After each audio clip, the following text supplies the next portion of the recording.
I'm going to tell you 5 truths about social anxiety that nobody talks about. And if you've been struggling with this for months or years, these truths are going to change how you see your anxiety.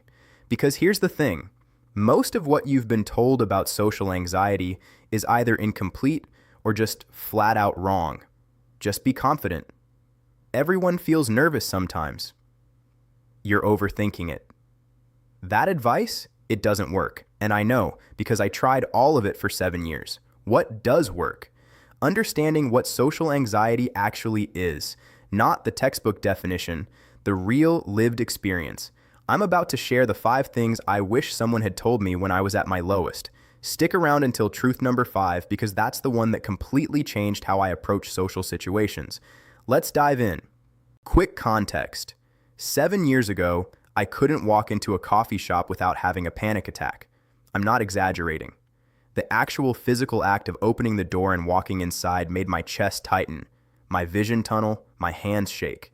I lost friendships because I kept canceling. I turned down job opportunities. I organized my entire life around avoiding any situation where I might be perceived. And the worst part?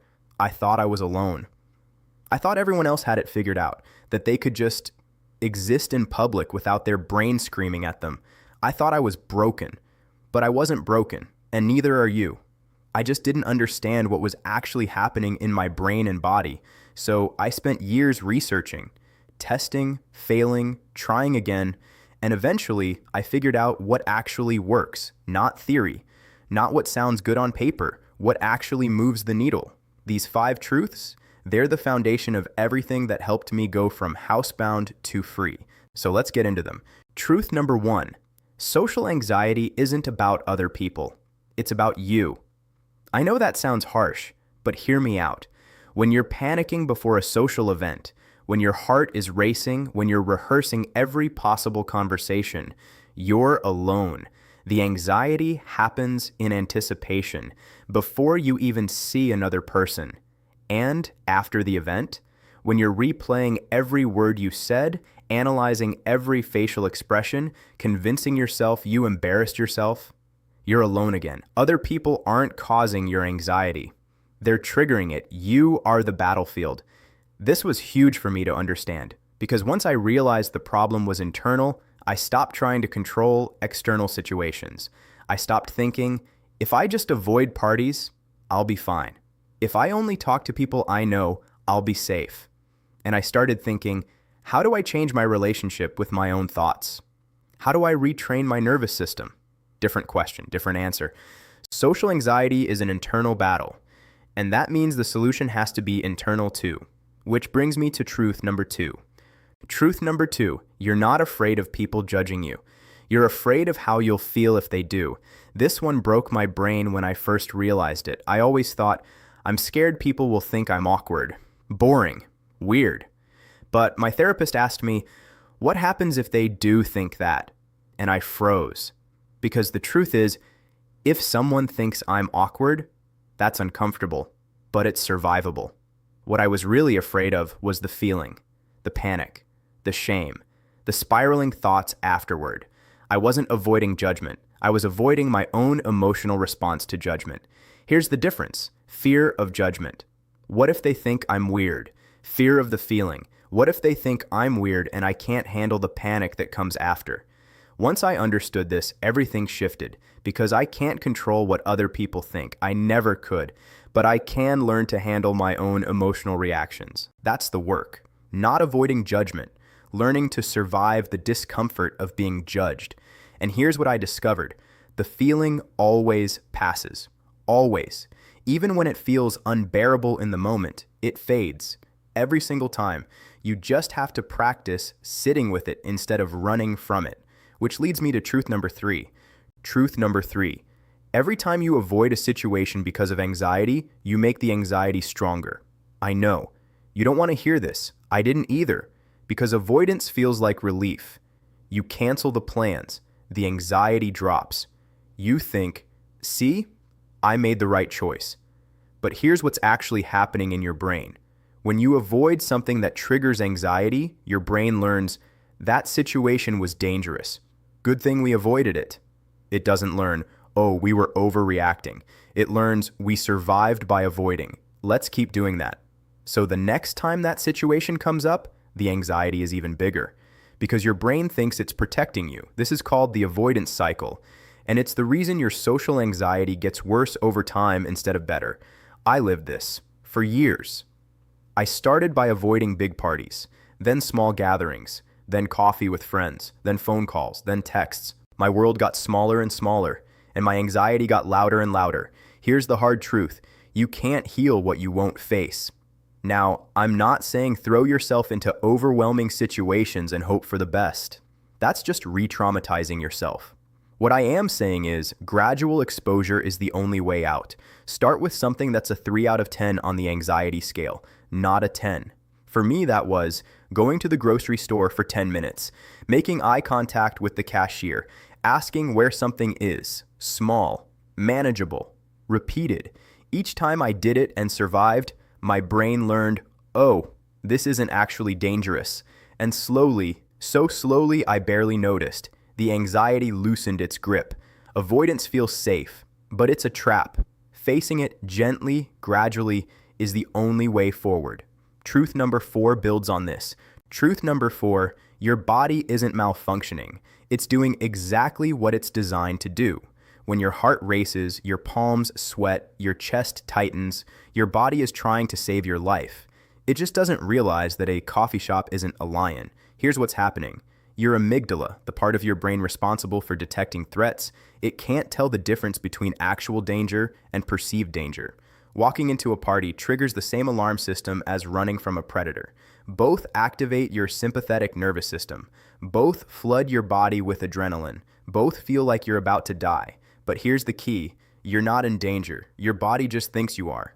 This was life-changing for me to understand because I stopped seeing my symptoms as proof that something was wrong, and I started seeing them as proof that my alarm system was too sensitive. Racing heart? Not a heart attack, just adrenaline. Sweating? Not embarrassing, just my body trying to cool me down. Shaking? Not weakness, just energy mobilization. These symptoms are uncomfortable, but they're not dangerous. Your body is doing its job. It's just doing it when it doesn't need to. So instead of fighting the symptoms, I started reframing them. Instead of, oh no, I'm having a panic attack, something's wrong, I'd think, my body is responding to a false alarm. I'm safe. This will pass. And you know what? It did pass. Every time. Once I stopped fearing my own body, the anxiety lost half its power. Your body isn't your enemy. It's just overly protective. And you can teach it gently that it doesn't need to work so hard. Which brings me to the most important truth. Truth number 5, and this is the big one. Healing doesn't mean your social anxiety disappears. It means it stops controlling you.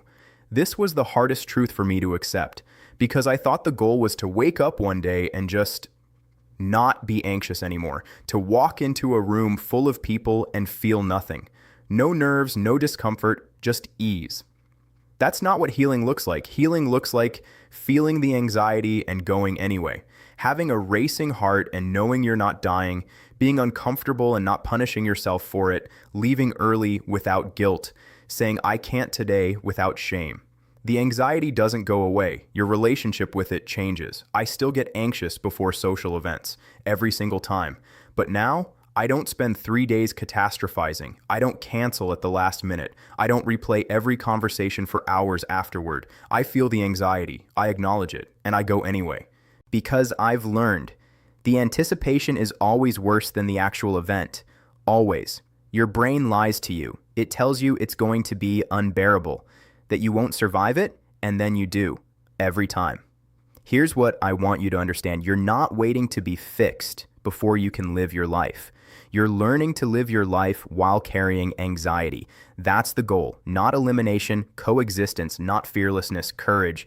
And courage isn't the absence of fear. Courage is being afraid and doing it anyway. That's healing, not waking up anxiety-free, but waking up and deciding, today, I'm not letting this make my decisions for me. Some days you'll succeed, some days you won't. Both are part of the process. So if you're waiting for the day when you're ready, when you feel confident, when the anxiety is gone, you're going to be waiting forever. The readiness comes from doing it scared, over and over, until your brain learns, we can handle this.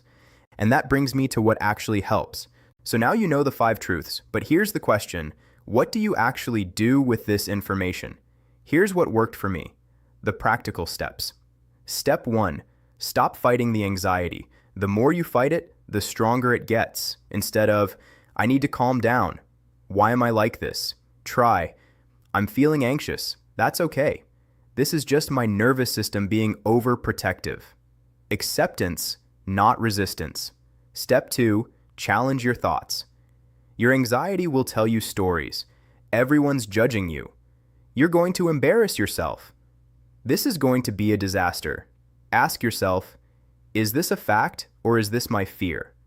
Most of the time, it's fear. Step 3. Gradual exposure. Start small. 3 out of 10 on the anxiety scale. Don't throw yourself into your worst nightmare and hope for the best. Build confidence slowly. Week 1. Go somewhere public for 10 minutes. Week 2. Make small talk with a cashier. Week 3. Attend a small gathering for 20 minutes. Small steps.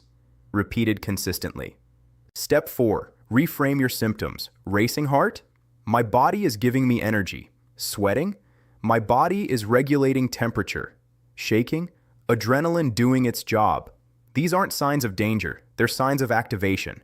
Step 5. Celebrate the small wins. You stayed for 15 minutes instead of leaving immediately. Win. You texted back instead of ghosting. Win. You went even though you were terrified. Win. Stop measuring progress by other people's standards. Your wins are valid, even if they seem small to someone else. This is the process. It's not glamorous, it's not fast, but it works. And if you want the full framework, the one I used to go from housebound to free, I've documented everything in a book I wrote. Look, I didn't write this book to make money. I wrote it because I was tired of generic advice that doesn't actually help. Just breathe. Think positive. Exposure therapy works. Yeah, maybe. But how? What does that actually look like day to day? That's what this book is. The Anxiety Exit, a personal guide to reclaiming your life from social fear. This isn't a clinical textbook. It's not fluff. It's the roadmap I used, the real one. Inside, you'll find the complete framework for retraining your nervous system, week-by-week exposure plans you can customize, scripts for reframing 20-plus common anxious thoughts, real stories from my journey, the messy, uncomfortable truth, journal prompts to track your progress, audio exercises to practice when you're overwhelmed, bonus for early readers, downloadable worksheets, guided audio exercises, progress tracking templates. This is the guide I wish someone had given me 7 years ago. If you're ready to stop letting anxiety make your decisions, this is for you. Links in the description. But whether you get the book or not, the 5 truths I just shared, they're real. And they work. Start with those. Start today. Here's what I want you to take away from this video. Social anxiety is not a life sentence. It's a pattern. Your brain learned it, and your brain can unlearn it. You don't need to be fixed. You don't need to become someone else. You just need the right tools, and now you have them. Number 1, social anxiety is internal, not external. Number 2, you're afraid of the feeling, not the judgment. Number 3, avoidance makes it worse. Number 4, your body isn't broken. Number 5, healing means coexistence, not elimination. That's the foundation.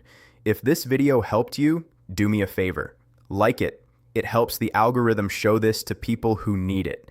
Subscribe for more real talk about overcoming anxiety. Share it with someone who's struggling.